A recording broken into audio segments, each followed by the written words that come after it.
Се вози како на автопат во штипската приградска населба Старка Раурман, иако сообраќајниот знак дозволува брзина од само 40 км на час. Вознемирени и револтирани жителите одовде испратија пораки до нашата редакција со цел да се реши нивниот проблем. Велат дека автомобилите летаат и по 100 км на час и често излетуваат од патот, завршувајќи во нивните дворови. Стравот е најголем кога децата одат на училиште, додаваат тие, или кога постарите преминуваат улица за да пристигнат до продавница. Замолуваат возачите внимателно и одговорно да управуваат со возилата, со цел да не биде загрозен животот ниту на нив, ниту на случајните минувачи. Многу брзо. Многу, особено овие вечерно време.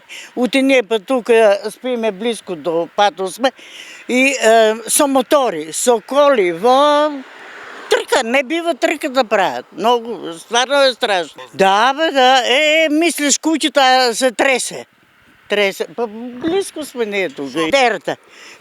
Кога одеме со комшиката на работа, вака, колата пред нас се заврте, не дай Боже, и двете ќе нас газаше, ќе ни изврли. Па тука еден со 160 беше летнал на гробиштата и нашата ограда беше целата однесел.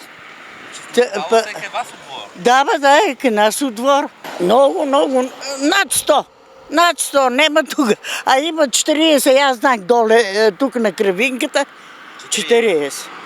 А они над 100 си возат, ич. Да, превише се воза и доле има доста несреќи случајно према гробиштата на Кривината. Не ми се свиѓаат овие работи што ги прават, што возат пребрзо, дечиња претрчуваат, нема многу деца, сега знаеме ние колку се дечињата, али има стари луѓе што не се подвижни, што не можат, колички возат.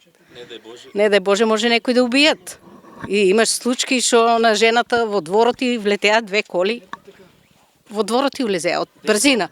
Тоа е према гробишчата доле. Да, стравуваат луѓето таму, дури погледнуваме за да поминеме преку улицата.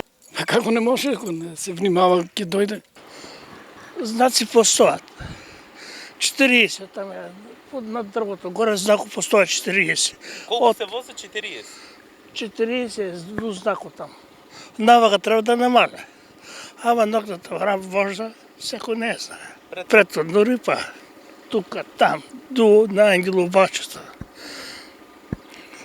Страшно да ти кажам. Жителите потенцираат, овој случај би можел да се стабилизира со поставување на повисоки лежачки полицајци, кои би можеле да ја намалат брзината на движење, особено на излезот од селото, додаваат тие.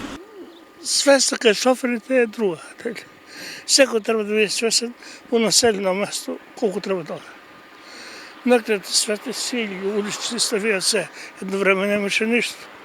Сега улични има светло, населено место. Нема ли? Па ние викаме дали лежички полицајци, дали нешто да се преземе, особено кај вие знаци тука кај Бандера. Од полицијата велат дека се запознаени со проблемот. Екипите на секторот за внатрешни работи Штип се постојано на терен, но апелот останува ист. Возачите да бидат внимателни и одговорни, да ги почитуваат сообраќајните правила и прописи, да возат одговорно со цел по безбедни патишта за сите.